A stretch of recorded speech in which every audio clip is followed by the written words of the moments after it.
chérie. Oh. Ah, por que você fez ça? Qui ça dit? Pourquoi tu me bien, bien? Eh bien. Ah, ok. Mwen pou ki so fè sa? Paske msou se ou sel mwen. Et alors? Vous avez style, ma forme.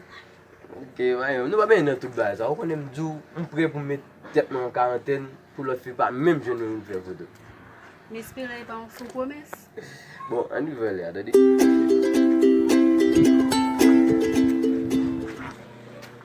Oh! Ça va, Zemouyo? E yo mèm mèm out la.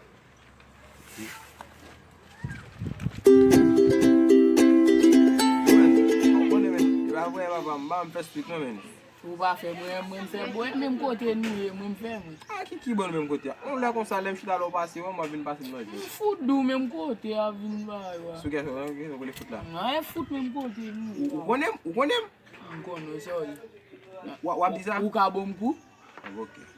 Ten. Si mte manji mbada boku? Boko manji mba Ou pa jwen?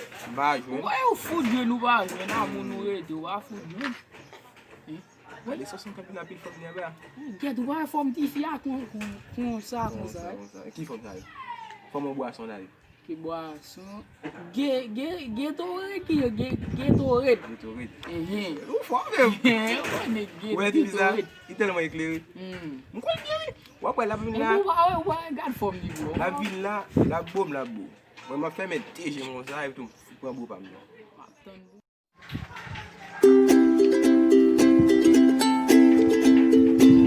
Kila msel, kila.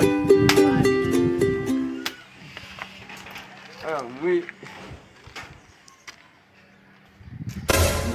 So fè la, sa m fè. E me bom. Mwen bon chen. Kout sou moun nou de nou e madou moun nou toutan ge foun.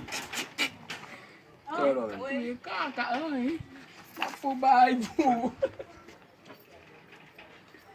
La fò bay bou. Lò se ma oze, sa ou fè bou. Ay bo sou ba.